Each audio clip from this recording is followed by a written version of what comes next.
Shout out to our sponsor, Dollar Shave Club. They're so confident in the quality of all their products. Now you can get your first month of the club for just $1 and the shipping is free. After that, it's just a few bucks a month with no long-term commitment and no hidden fees.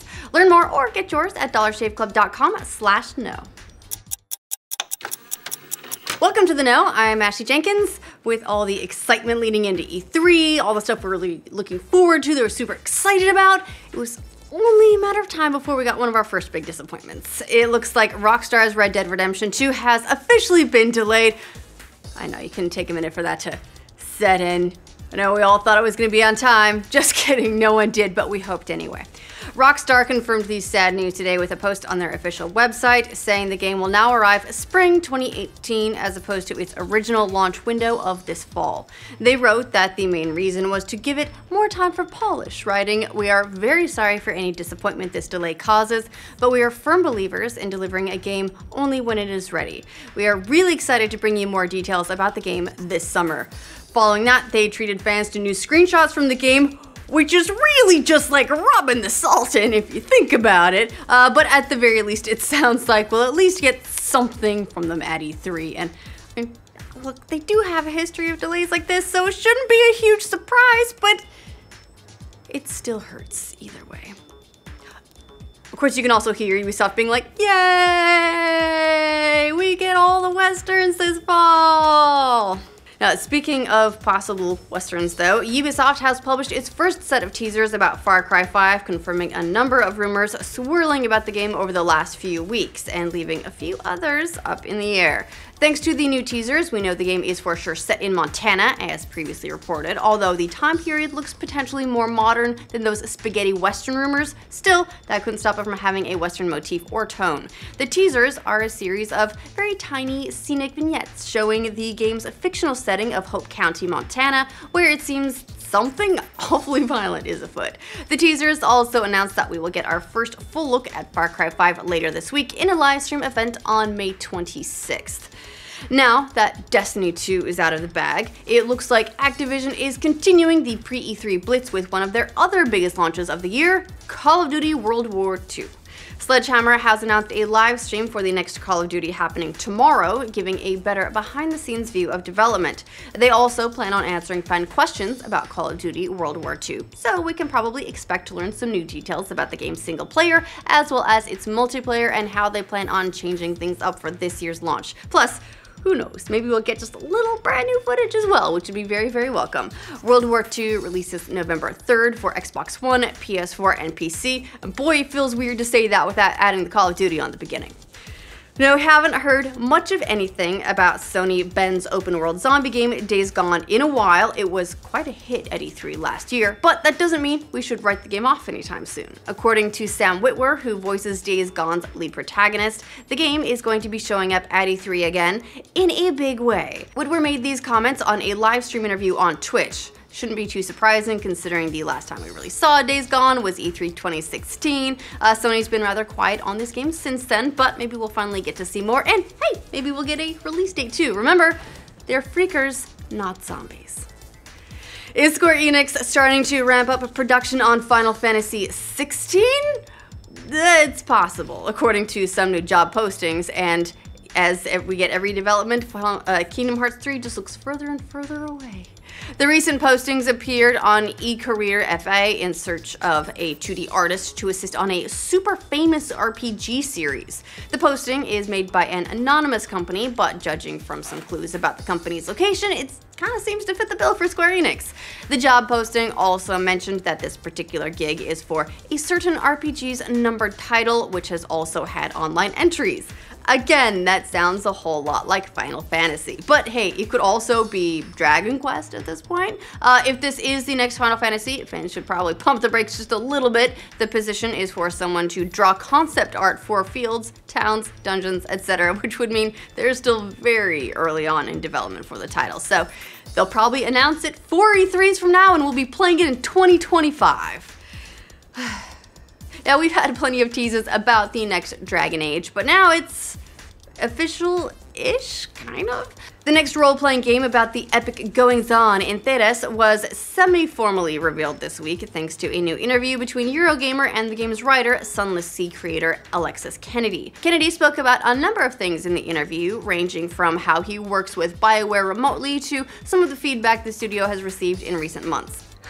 A Mass Effect. However, we do get the tiniest of details about the next game. For one, Kennedy's time on Dragon Age is nearing its halfway point. He started in February, and the game is starting to ramp up the size of its team, meaning it's about to hit the full-on production mode. So we're still at least a year plus away from it, maybe longer. Two, he says he's working on a bit of lore that has not been explored before, leading Eurogamer to speculate he'll be writing about the Qunari. So we'll see. Now, it looks like Platinum Games is also in the early stages of working on a new IP. DualShockers reported that during a keynote at Bit Summit in Japan, producer Atsushi Inaba mentioned a mysterious, formless, shapeless IP that he couldn't talk about. Wow, thanks for all those details. But he did say that the new IP will involve a new director, whatever it is. In the past, Inaba said the studio had dreamed of owning its own IP, despite working on well-known franchises like Bayonetta and Wonderful 101, and it looks like that's becoming a reality. Obviously, still in the early stages, but since it's Platinum, definitely interested. Now, we know you won't believe this, but guess what, guys? From Software might be working on a new dark-themed RPG. I know. Shocker. Japanese blog Gamekana found a job listing for a motion designer who will apparently be working on a dark role-playing game. From hasn't announced anything about that yet, but another Dark Souls-ish type game, even if it's not actually that franchise. We'll have to wait and see, but company president Hidetaka Miyazaki, the mastermind behind the Souls games, hasn't ruled out making a similar type game in the future, and there have been rumors that Bloodborne 2 could be revealed at E3. Again, just rumors, but they're tasty ones. Could Nintendo games be coming to a tablet near you? Huh? If you live in China, maybe. According to a string of tweets from industry analyst Daniel Ahmad, a Chinese news site is saying that Nintendo games like New Super Mario Bros. Will be launching on the Nvidia Shield tablet. Apparently, it's part of a content sharing agreement between Nintendo and Nvidia to put old Nintendo games on the Shield, starting with New Super Mario Bros. You might remember that Nvidia and Nintendo already have a pretty strong relationship. The chipmaker's Tegra processor powers the Switch, but sounds like they've got even more plans together in the future. This would also be pretty significant, considering it would be the first time that Nintendo has allowed its console games on a mobile device. Actual console games, not mobile-specific developments of their franchises. And since the Switch is currently not confirmed to release in China, maybe this is Nintendo kind of doing a workaround to get its games into a new market. We'll see. It looks like the new Venom movie has a leading man. IGN reports that Bane himself, Tom Hardy, will star as Eddie Brock, and Zombieland's Ruben Fleischer will direct the upcoming movie. The Venom movie will not be part of the larger Marvel Cinematic Universe, which is a real tragedy because it's Tom Hardy, because the character is owned by Sony, along with Spider-Man and most of the supporting characters.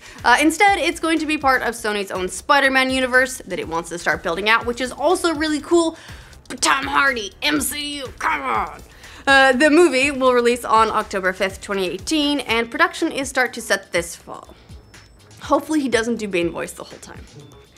James Cameron might be involved in the next Terminator movie, making a return to the franchise that he created. Now, we're hearing about this from the Terminator himself, Arnold Schwarzenegger, who seems like he'd be a pretty reliable source. In an interview with Screen Daily, Schwarzenegger said he'd met with Cameron, and he said that the franchise is moving forward.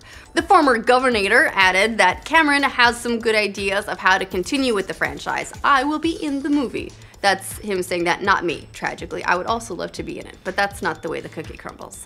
The future of the Terminator franchise had been up in the air a little bit. Terminator Genesis was originally intended to be the first part of a new trilogy, but Paramount seemed to scrap those plans after kind of disappointing box office returns. There's no word yet on what Cameron's role would be, but he seems to have his hands currently full just a little bit directing all of the Avatar sequels, so maybe this means we're getting 5 new Terminators as well. I mean, he likes making sequels, that's what we're saying. Speaking of movie franchises, it looks like Sony has some big plans for Tom Holland that are not just Spider-Man. Not only is he starring in the upcoming Spider-Man Homecoming movie, apparently he's also going to be the next Nathan Drake. And if you're thinking, wait, hold on, isn't Tom Holland a little young to be playing a grizzled treasure hunter? You're right. Deadline reports that Holland will star in a prequel Uncharted movie that will take inspiration from a scene in the third game where a young Drake meets Sully for the first time. There have been various efforts to get an Uncharted movie made, and apparently the latest idea came from head of Sony Pictures Tom Rothman after he saw the newest cut of the new Spider-Man movie. Honestly, casting kind of makes sense though. After all, Nathan Drake can climb walls with the best of them. And also, we just really like Tom Holland. He's charming as hell. Anyway, that's all the news we have to catch you guys up from the weekend. Let us know what you think of these stories in the comments down below. To make sure you get news from every corner of the internet every day, like this video, and if you're new around here, subscribe to the know. That's also an important part. Thanks to Dollar Shave Club for sponsoring this update. DollarShaveClub.com delivers amazing razors right to your door so you don't have to keep using the same dull, gross, dirty, hair-infested razor because it's a pain to get them from the store and you keep forgetting. They've got a whole lineup of razors too, so you can decide how fancy you want to get, plus extras for shaving or just for keeping yourself clean, like Dr. Carver's Shave Butter, Mint Cedarwood Body Cleanser, this really nice smelling Amber Lavender Soap. I mean, I'm a sucker for anything lavender though. They've even got stuff for your hair now, so basically all your grooming needs are covered. Dollar Shave Club is so confident in the quality of all their products, now you can get your first month of the club for just $1 and the shipping is free. After that, it's a few bucks a month, no long-term commitment, so you can cancel whenever you decide to really go for that sweet beard. No hidden fees, there's no reason at all not to do it. Get yours at dollarshaveclub.com/no. And ladies, it's spring now. It's time for us to trim up the forests of our legs. I hate doing it too, but at least this way we can be nice and smooth.